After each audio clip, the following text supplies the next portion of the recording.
Hello friends, मैं हूं मलीहा और मेरी एक बात का जवाब दो। हमारी यूनिवर्स जिसमें इस वक्त 200 खरब गैलेक्सी पाई जाती हैं और हर गैलेक्सी में तकरीबन 100 खरब सितारे होते हैं। इस यूनिवर्स के किनारे से बाहर निकलो तो आपको क्या मिलेगा? या फिर ये तो पता ही होगा कि बिग बैंग से पहले हमारी यूनिवर्स बहुत डेंस थी और इसका साइज एक एटम जितना था या इससे भी छोटा।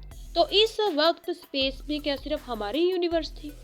यही दो सवाल साइंसदानों को ये सोचने पर मजबूर करते हैं कि अगर हम किसी तरह से इस यूनिवर्स से बाहर निकलने में कामयाब हो जाएं, तो आपके सामने एक नई कायनात होगी।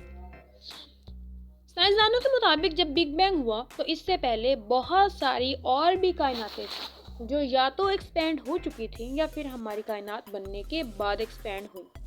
और हम ऐसी दूसरी बहुत सारी यूनिवर्स एक सुपर यूनिवर्स में फ्लोट कर रही हैं।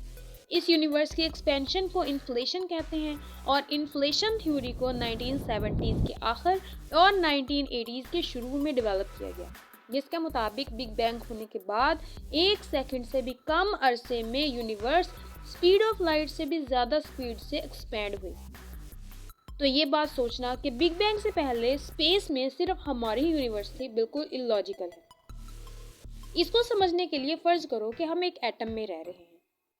अब अगर ये एटम धमाके से फटता है और एक यूनिवर्स बन जाता है तो इसका मतलब ये नहीं है कि यहाँ सिर्फ हमारी ही यूनिवर्स होगी, बल्कि इसके इर्द गिर्द करोड़ों एटम्स में एक एक कायनात समाई होगी। साइंसदान तो इस बात पर भी यकीन रखते हैं कि हो सकता है कि अभी इसी वक्त में भी बहुत सारी यूनिवर्स इन्फ्लेशन कर रही हों और जब आप ये वीडियो देख रहे हो इस वक्त भी सुपर यूनिवर्स में कोई नई कायनात पैदा हो रही हो। अब सवाल ये पैदा होता है कि क्या ये यूनिवर्स भी हमारी यूनिवर्स जैसी होंगी? तो इसकी पॉसिबिलिटीज भी दो हैं। हो सकता है कि वो यूनिवर्स हमारी यूनिवर्स जैसी ही हो और ये भी हो सकता है कि नहीं हो। पहले हम ये देखते हैं कि वो यूनिवर्स हमारी यूनिवर्स जैसी क्यों नहीं होगी।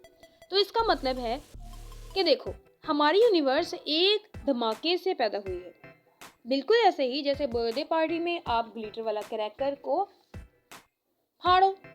तो दो क्रैकर जब आप एक साथ चलाते हो तो दोनों का ग्लिटर मुख्तलिफ अंदाज में मुख्तलिफ पैटर्न में डिस्ट्रीब्यूट होगा। इसी तरह से इसका बिहेवियर भी मुख्तलिफ होगा। इसी वजह से साइंसदानों का ये मानना है कि अगर मल्टीवर्स हो भी तो इसका बिहेवियर अलग फिजिक्स और मुख्तलिफ मैटर होगा और डायमेंशंस भी हमसे मुख्तलिफ होंगे। और अगर बाई चांस ऐसा हो जाए कि किसी दूसरी यूनिवर्स का मैटर भी हमारे जैसे ही स्कैटर हो या हमारी यूनिवर्स के स्कैटरेशन से मिलता जुलता, तो हो सकता है कि वो यूनिवर्स भी हम जैसी ही हो। तो अब इसी डिस्कशन में हम इनफाइनाइट यूनिवर्स का कॉन्सेप्ट ऐड करते हैं। space.com के मुताबिक साइंटिस्ट को इस बात का इल्म नहीं है कि हमारी स्पेस टाइम की असल शेप ही क्या है। जैसे ये नजर आती है, हो सकता है ये फ्लैट हो, ये भी हो सकता है कि ये स्फेरिकल हो या ये डोनट शेप भी हो सकती है।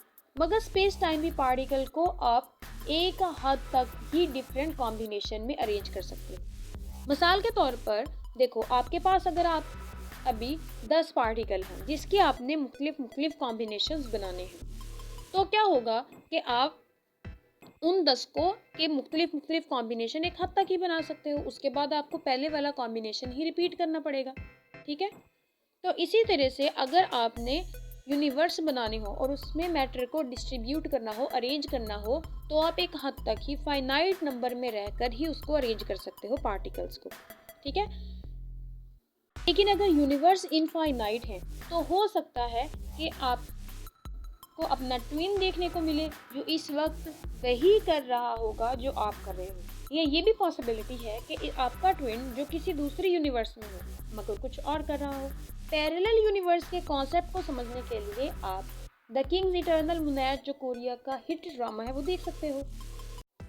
मल्टीवर्स की थ्योरी को सपोर्ट ज़्यादातर क्वांटम मैकेनिक्स करती है। क्वांटम मैकेनिक्स के मुताबिक स्ट्रिंग थ्योरी ये सजेस्ट करती है कि हमारी इस यूनिवर्स में जहां हम सिर्फ 3 डायमेंशंस को ही डिटेक्ट कर सकते हैं, जबकि ऐसे भी डायमेंशंस हो सकती हैं जिन्हें हम डिटेक्ट नहीं कर पाते। यानी बिल्कुल ऐसा हो सकता है कि आपके सामने ही एक पैरेलल यूनिवर्स हो लेकिन किसी मुख्तलिफ डायमेंशन में, तो इसी वजह से आप उसको डिटेक्ट नहीं कर पाते। थर्ड थ्योरी है द बबल यूनिवर्स। इस थ्योरी के मुताबिक अगर हमारी यूनिवर्स इन्फ्लेशन के नतीजे में पैदा हुई है बिल्कुल वैसे ही जैसे एक बुलबुला बनता है, तो इसका मतलब है कि स्पेस टाइम में हर जगह ही एक वक्त में इन्फ्लेशन नहीं होती।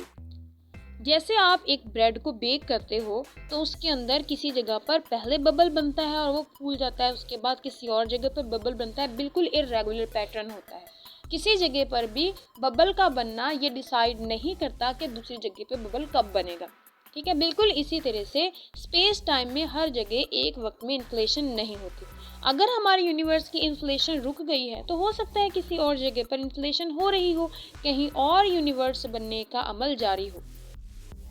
अब सवाल ये पैदा होता है कि मल्टीवर्स में अगर हम रह भी रहे हैं, तो हम इसे देख क्यों नहीं पाते, या हम फ्यूचर में इसको डिटेक्ट क्यों नहीं कर पाएंगे, क्या कर भी पाएंगे, क्या नहीं कर पाएंगे। तो अभी की टेक्नोलॉजी के मुताबिक तो हम अपने सोलर सिस्टम से ही ज़्यादा आगे नहीं जा पाए, जबकि हमारे यूनिवर्स को क्रॉस करना ही इंसान के लिए नामुमकिन है कि वो 13 खरब लाइट ईयर जितना फासला तय नहीं कर पाता। इसका मतलब ये है, 13 खरब लाइट ईयर का मतलब ये है कि अगर हम लाइट की स्पीड से भी मूव करें, तो हम अपनी यूनिवर्स को क्रॉस करने में 13 खरब साल लगाएंगे। दूसरी बात यह है कि स्ट्रिंग थ्योरी के मुताबिक वहाँ 3 से ज़्यादा डायमेंशंस की मौजूदगी की वजह से हम उन तक पहुँचकर भी मल्टीवर्स को डिटेक्ट नहीं कर पाएंगे। तो यही हमारी आज की डिस्कशन का इख्तिताम होता है। अगर आज आपने कुछ नया सीखा तो लाइक करके जाना। क्या लगता है कि फ्यूचर में हम इस काबिल हो पाएंगे कि हम मल्टीवर्स को डिटेक्ट कर पाएं? कमेंट सेक्शन में ज़रूर बताना।